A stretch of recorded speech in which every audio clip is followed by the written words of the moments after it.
I met Nat initially through a lady named Amy Baz, who works solely with like mums, like going through all the journey of the motherhood. And through that, I heard a podcast with Nat on it with Amy, and I was like, oh my God, the way this lady talks about marriage, like it's so empowering. And then I wrote her name on the back of my like notepads to like come back to. And it was probably about 2 years later then Amy brought Nat into like in person on a Zoom thing. And I was like, oh my God, I remember that lady. She was on the podcast. In that journey, being a mum, I have 2 kids who are a year and 3 days apart, and my children were such centers of me.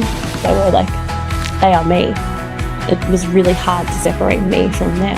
And then when they started school, I was like, oh my God, who is this woman? Who is this man that I'm married to? And my world was rough. I didn't know who Deb was anymore. And because of that, I put my husband on the back burner, our marriage on the back burner. So there was finding myself. It was, who's this man I'm married to? My marriage is not what I envisioned it. And then through Amy, Nat came into my world, and Nat then gave an offer to the Amy's followers, and I started working with Nat. And the reason why was because my marriage was in shambles. Like, you're supposed to be my teammate and we're not. Like, where's that, we got each other's back, my ride or die. Like, I'm in the trenches while you up there all clean, while I'm grazed in this mud and I'm crying and sweat and my hair's a hot mess. So it was like, I didn't know who I was. Yeah, and my marriage was an absolute shambles, and we weren't on the same page anymore, but we were on the same page. I just felt like I was talking in rainbows and he was talking in black and white, and we just kept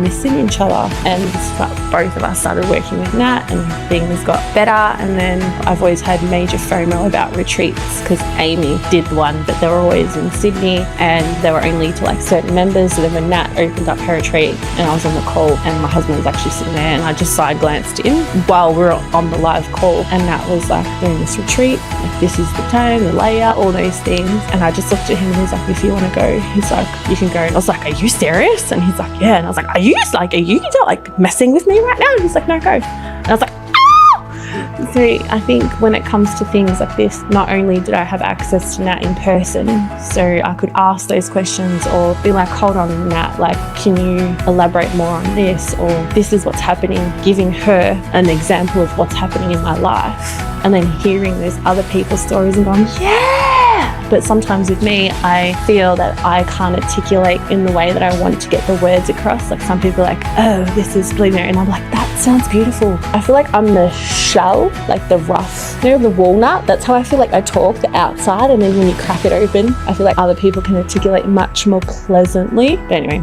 that's a me thing, and I'm learning that. So yeah, and a really, really long story. Came here because I needed to find myself, which I knew would happen, know my truth, claim it, and through knowing me, in turn, the cup is being overfilled, and that will overflow into my family. But I want my husband to be my ride or die. And yeah, because one day my babies are going to leave the nest and I'm going to roll over and be like, who are you? Who am I? Who are we?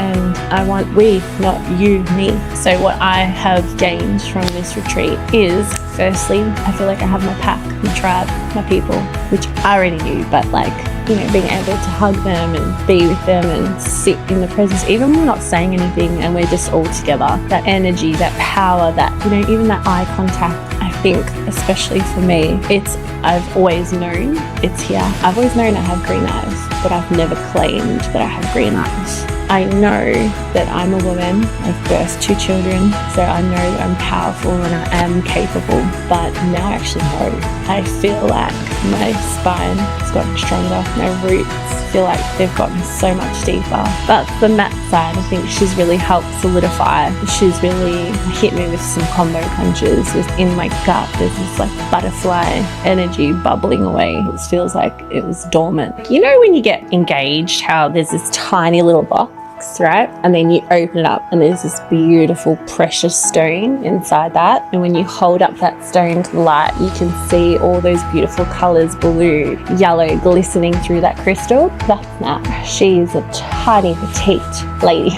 who packs a mighty punch.